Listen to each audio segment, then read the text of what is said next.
Good morning guys, it's all about economics में आप सबका स्वागत है। आज हम बात करने वाले हैं aggregate demand aggregate supply model की विद फ्लेक्सिबल प्राइस के साथ। ठीक है, इसको एडीएस मॉडल भी कहते हैं। सबसे इम्पोर्टेंट टॉपिक है ये, क्योंकि कुछ बच्चों के अगर बात करें, ठीक है, अगर वो मास्टर्स कर रहे हैं तो उनमें एडीएस मॉडल को एज ए यूनिट डाला गया है। ठीक है, पूरी यूनिट ही एडीएस मॉडल की है और काफ़ी लेंथी होने की वजह से बच्चे इसको छोड़ देते हैं कि यार बहुत लेंथी है, कौन करेगा इतना। ठीक है, लेकिन ये सबसे इम्पोर्टेंट टॉपिक है क्योंकि एग्रीगेट डिमांड और एग्रीगेट सप्लाई जो है, ठीक है, आप देखिए पूरी इकोनॉमिक्स ही इनके ऊपर ही बेस्ड है। पूरी इकोनॉमिक्स में एग्रीगेट डिमांड और एग्रीगेट सप्लाई के अलावा आपको बाहर से कुछ भी नहीं मिलेगा। जो कुछ भी है इन्हीं के ऊपर बेस्ड है। ठीक है, तो ये तो आपको करना ही पड़ेगा। ठीक है, तो इतना ज़्यादा मुश्किल नहीं है, बहुत आसान है। ठीक है, इसीलिए आज हम ये शुरू कर रहे हैं एडीएस मॉडल, जिनको हम पार्ट्स में डिवाइड करेंगे।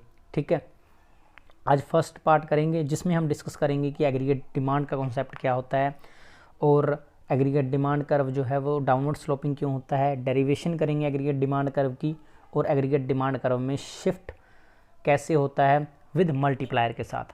तो ये हम डिस्कस करेंगे आप इसको, तो स्टेप बाय स्टेप करेंगे। बहुत आसान होगा, बहुत ही सिंपल और इजी वे में बनाने की कोशिश की गई है इस वीडियो को। तो लेट्स स्टार्ट करते हैं इसको। अभी सबसे पहले हम इसकी इंट्रोडक्शन देख लेते हैं। ठीक है, कि एग्रीगेट डिमांड और एग्रीगेट सप्लाई जो मॉडल है, ठीक है, वो कहता क्या है।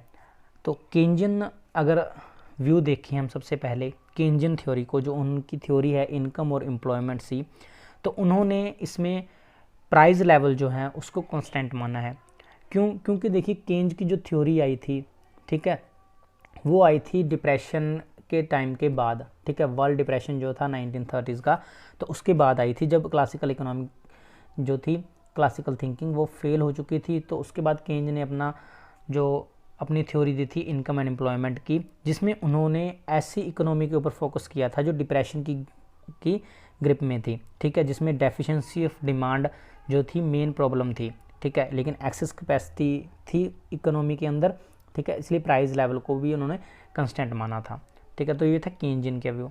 अब क्लासिकल इकोनॉमिस्ट क्या थे, देखिए क्लासिकल का जो मॉडल है इनकम आउटपुट का, उसमें उन्होंने कहा है कि इनकम और आउटपुट को जो है डिटरमाइन करते हैं वो रियल फैक्टर्स होते हैं, जिनमें आपका capital stock, state of technology, labour supply होते हैं। ठीक है, और उनका मानना था कि प्राइस लेवल जो है, ठीक है, जो कि क्वांटिटी ऑफ मनी से डिटरमाइन होता है, वो इन रियल फैक्टर्स को इफेक्ट नहीं करता। ठीक है, तो उनकी ये जो थिंकिंग थी, इसको क्लासिकल डिक्टोनोमी भी कहा जाता है। तो आप ये वर्ड याद रखें, क्लासिकल डिक्टोनोमी, कई बार आपसे पूछा भी जा सकता है। तो उसमें आपको क्लासिकल इकोनॉमिस्ट की जो थिंकिंग थी नेशनल आउटपुट और इनकम से रिलेटेड, वो आपको इसमें बतानी होती है। ठीक है, तो इसको आप याद रखें।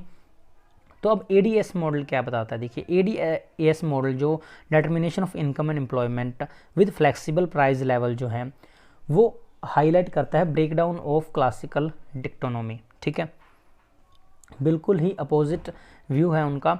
The aggregate demand and aggregate supply model, which is generally referred to ADS model, is used to explain fluctuation in output, price level and the rate of inflation in the economy. ठीक है, ADS model explain करता है output में fluctuation जो होती हैं, ठीक है, जो उतार चढ़ाव आते हैं प्राइस लेवल और रेट ऑफ इन्फ्लेशन के इकोनॉमी में, उन सबको बताता है। तो स्टार्ट करते हैं इसको। इसका जो पहला कॉन्सेप्ट हम पढ़ने वाले हैं वो है aggregated demand.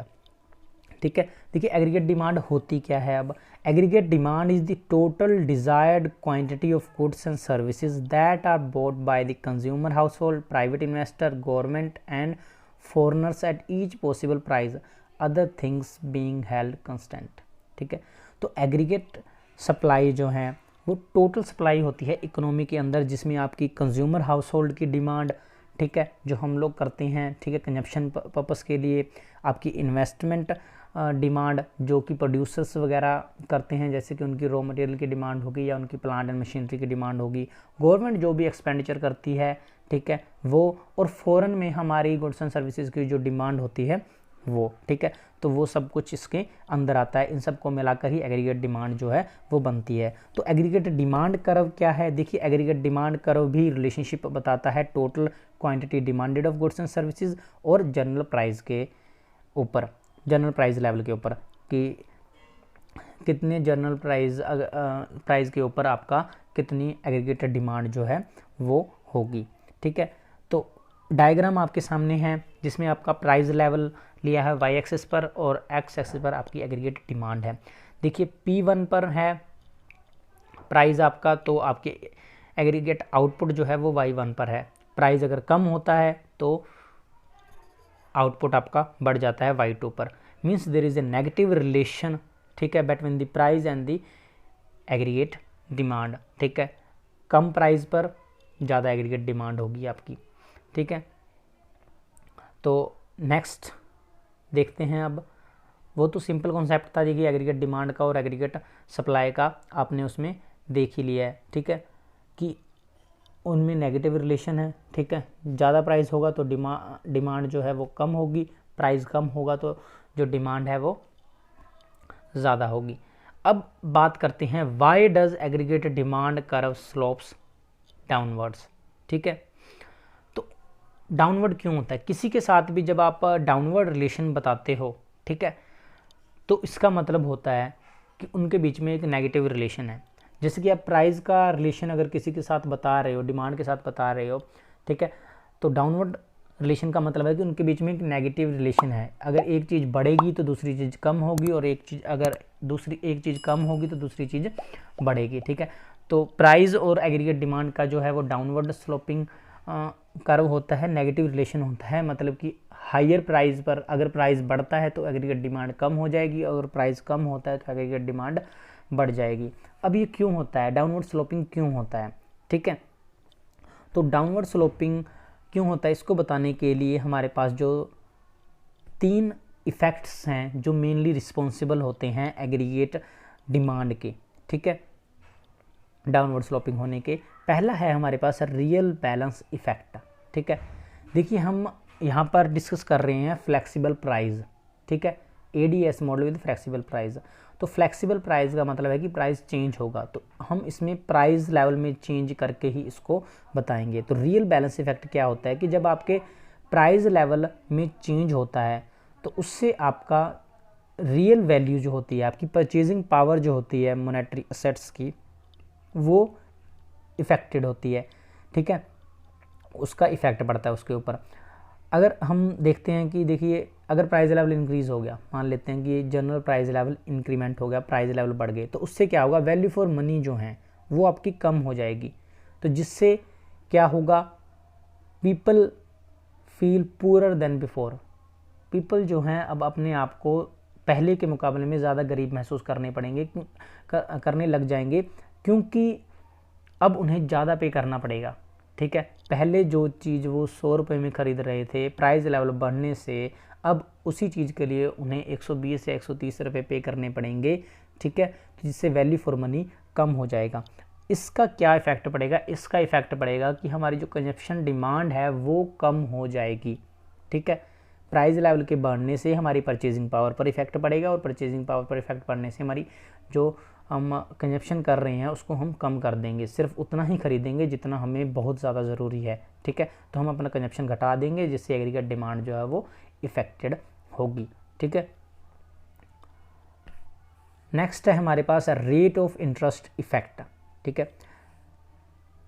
Eight higher price level people will require more money to conduct a given amount of transactions, ठीक है।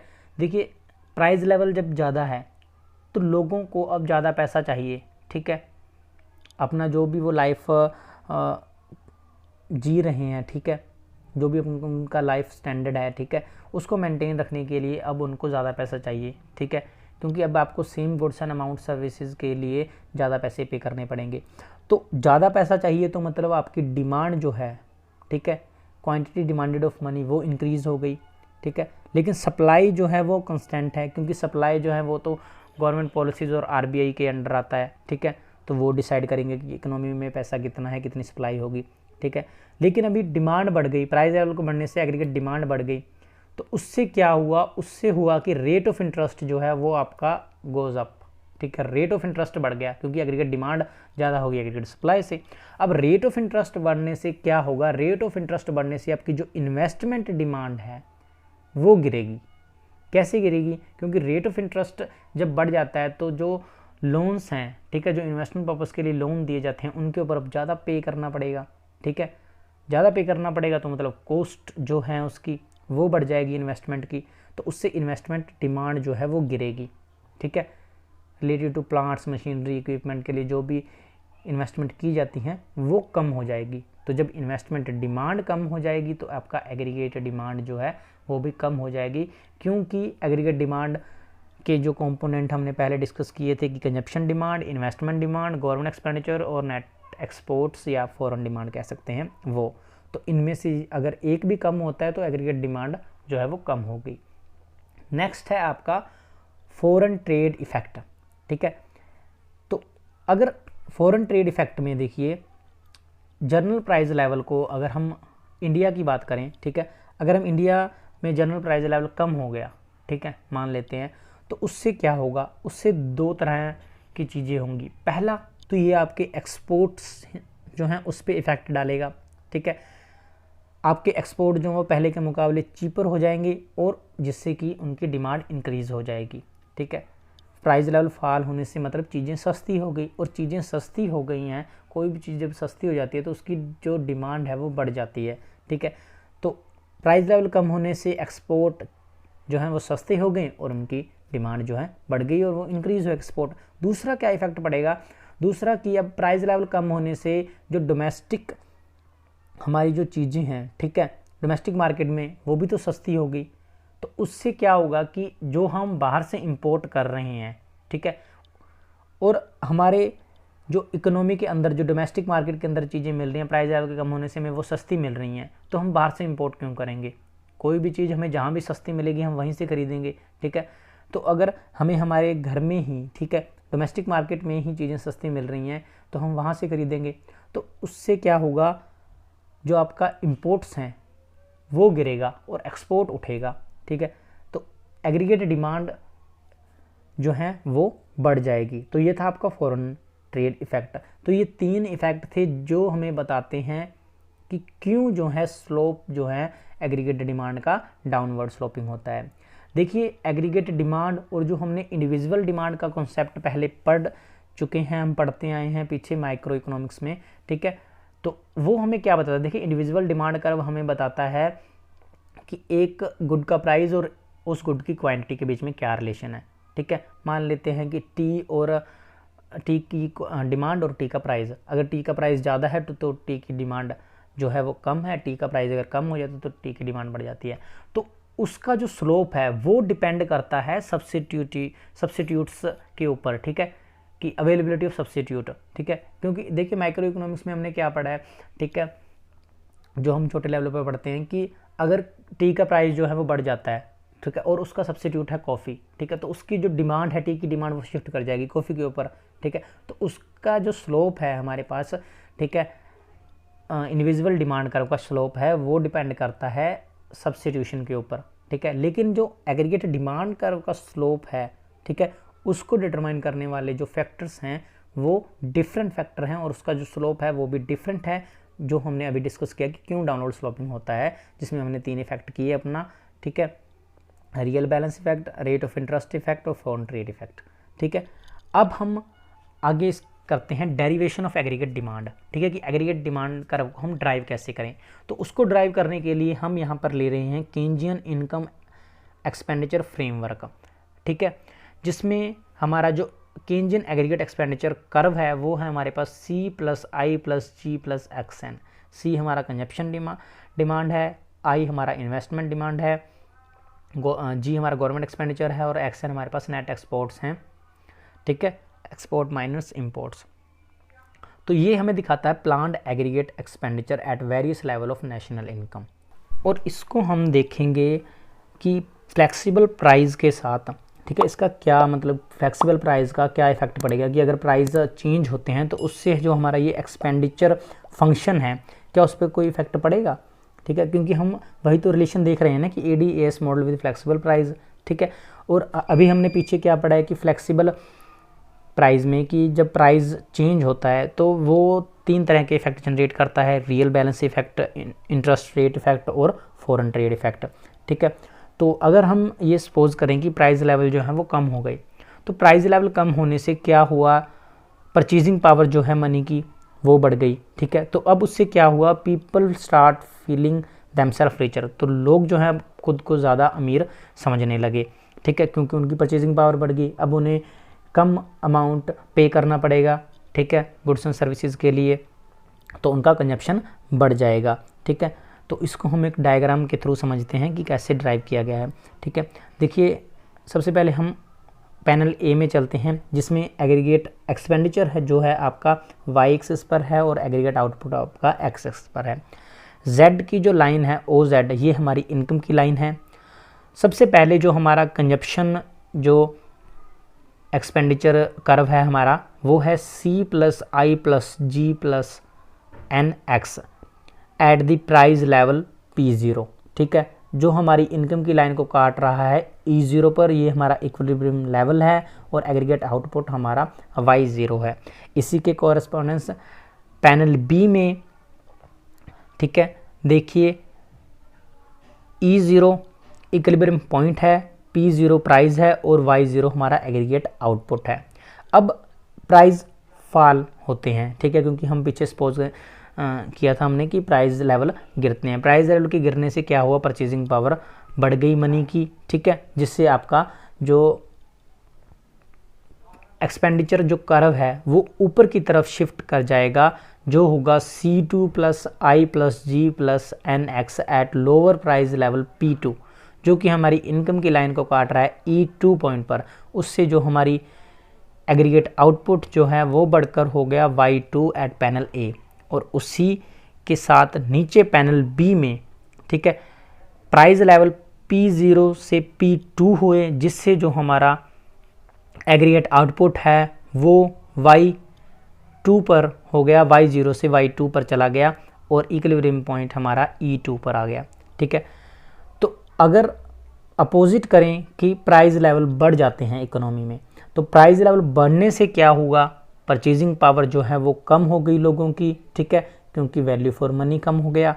तो उससे जो हमारा कर्व है कंजप्शन का, ठीक है, पैनल ए में वो शिफ्ट कर जाएगा नीचे की तरफ C1+I+G+NX eight higher price P1, जो कि हमारी इनकम की लाइन को काट रहा है पॉइंट E1 पर, जिससे हमारी जो एग्रीगेट आउटपुट है वो कम हो गया Y1 पर।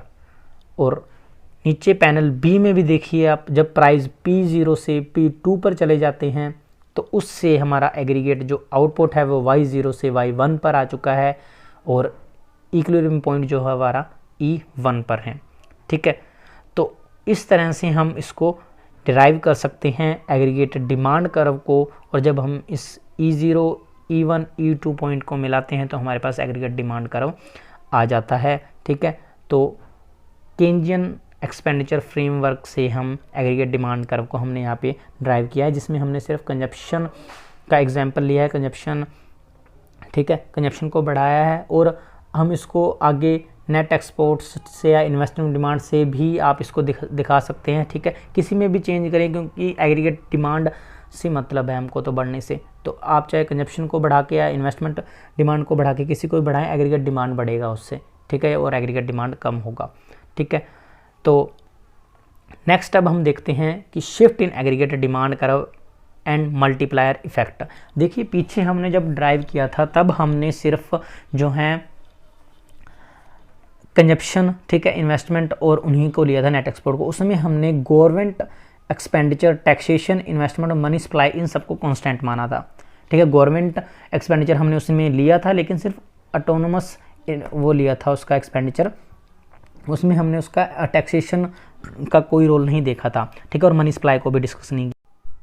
और जब इन नॉन प्राइस फैक्टर्स में चेंज आता है, ठीक है, तो एग्रीगेट डिमांड कर्व जो है वो शिफ्ट करती है, ठीक है। एग्जांपल देखिए, अगर expectations of investors regarding earning of future profit became leading to increase leading to increase in the investment demand. तो जब फ्यूचर एक्सपेक्टेशंस बढ़ जाती हैं रिगार्डिंग फ्यूचर से रिलेटेड, तो इन्वेस्टमेंट डिमांड जो है वो भी आपकी बढ़ जाएगी, जिससे कि आपका एग्रीगेट आउटपुट जो है, ठीक है, वो भी at a given price level, ठीक है, बढ़ेगा, शिफ्ट कर जाएगा aggregate demand curve to the right. और similarly if government adopt expansionary fiscal policy and increase its expenditure, ठीक है, से बाय चेंज इन जी। तो जब गवर्नमेंट अपना एक्सपेंडिचर बढ़ा देती है, ठीक है, तो उससे जो है एग्रीगेट डिमांड जो है वो भी बढ़ेगी और आपका एग्रीगेट डिमांड कर्व है वो शिफ्ट कर जाएगा, ठीक है। At as a result equilibrium level of aggregate output will increase at a given price level, this mean shift in aggregate demand curve at each given price. तो price level इसमें आपका constant रहेगा, price level में change नहीं आएगा। हम जो non price factor हैं उनको चेंज करेंगे और उससे देखेंगे कि एग्रीगेट डिमांड में कितना चेंज आया है, ठीक है। मल्टीप्लायर इफेक्ट से अगर हम इसको देखें, गवर्नमेंट एक्सपेंडिचर का हम इसमें एग्जांपल ले रहे हैं कि गवर्नमेंट ने एक्सपेंडिचर किया, change in G, change in government expenditure हुआ, तो उससे जो हमारी इनकम है, एग्रीगेट आउटपुट है, वो कैसे बढ़ा, ठीक है।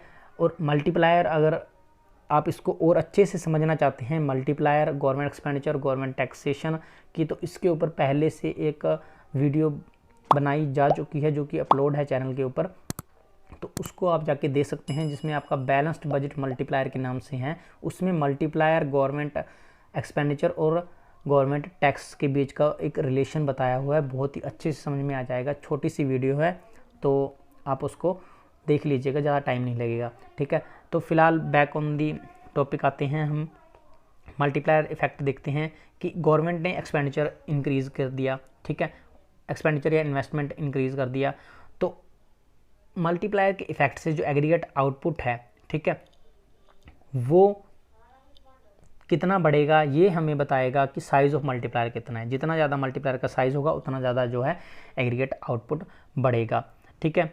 तो डायग्राम बिल्कुल सेम ही है, पहले जैसा ही है, ठीक है। थोड़ा सा चेंज किया गया, इसमें प्राइस लेवल को हम चेंज नहीं कर रहे, इसमें हम नॉन प्राइस फैक्टर को चेंज करेंगे, ठीक है। जेड हमारी जो है वो इनकम की लाइन है, इनिशियल जो हमारा एक्सपेंडिचर कर्व है वो है C plus I plus N G plus में जी, ठीक है। अब और पैनल बी में देखिए, पी प्राइस लेवल पर हमारी एग्रीगेट डिमांड AD1 है और हमारा एग्रीगेट आउटपुट Y1 है, ठीक है। तो अब गवर्नमेंट एक्सपेंडिचर हुआ, गवर्नमेंट एक्सपेंडिचर में चेंज आया, ठीक है, जिससे कि हमारा जो एक्सपेंडिचर कर्व है वो शिफ्ट कर गया ऊपर की तरफ, ठीक है। और हमारा जो नया अभी एक्सपेंडिचर कर्व हमारे सामने आया वो है C plus I plus N X plus G plus change in G, ठीक है, चेंज इन जी, जिसने हमारी इनकम की लाइन को काटा H पॉइंट पर, जिससे हमारा एग्रीगेट आउटपुट जो है वो हो गया Y2 पॉइंट के ऊपर, ठीक है।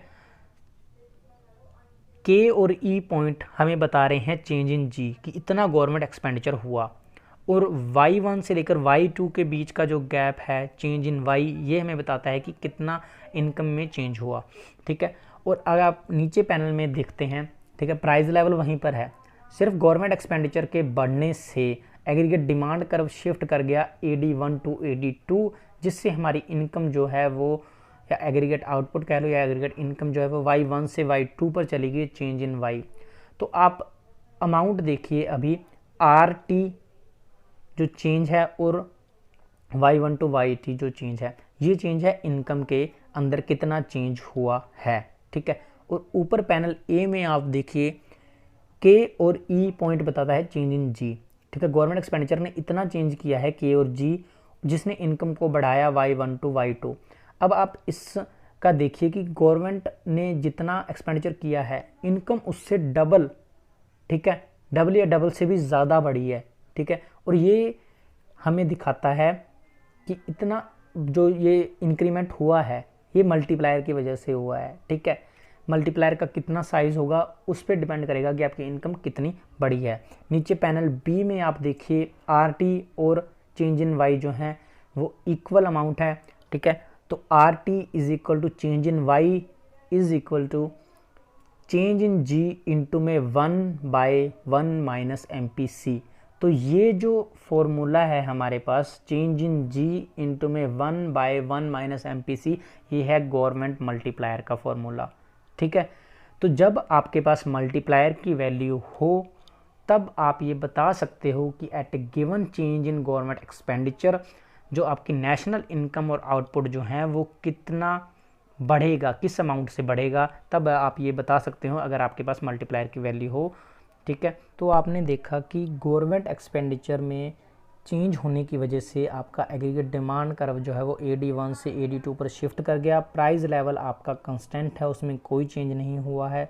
ठीक है, और फैक्टर्स भी हैं जिसके थ्रू आप इसको दिखा सकते हैं, जैसे कि अगर इंक्रीज़ इन मनी सप्लाई, ठीक है, तो अगर मनी सप्लाई बढ़ती है तो उससे भी क्या होगा, आपकी परचेजिंग पावर बढ़ जाएगी जो आपके एग्रीगेट डिमांड को बढ़ा देगी।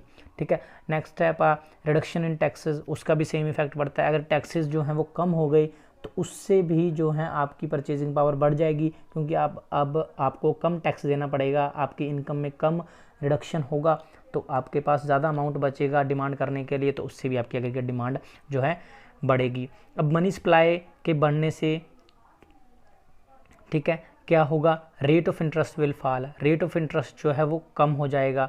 ठीक है, रेट ऑफ इंटरेस्ट कम होने से आपका इन्वेस्टमेंट जो है वो इन्वेस्टमेंट इंक्रीज़ हो जाएगा रेट ऑफ इंटरेस्ट के कम होने से, क्योंकि कॉस्ट ऑफ इन्वेस्टमेंट कम हो गया रेट ऑफ इंटरेस्ट के कम होने से, तो उससे आपकी इन्वेस्टमेंट डिमांड जो है वो भी बढ़ जाएगी और एग्रीगेट डिमांड आपका फिर से बढ़ जाएगा। या फिर चेंज इन फॉरेन डिमांड, अगर चेंज इन फॉरेन डिमांड होती है, ठीक है, इंक्रीज़ होती है फॉरेन में हमारे गुड्स एंड सर्विसेज की डिमांड, तो उससे भी जो एग्रीगेट डिमांड जो है वो शिफ्ट कर जाएगा।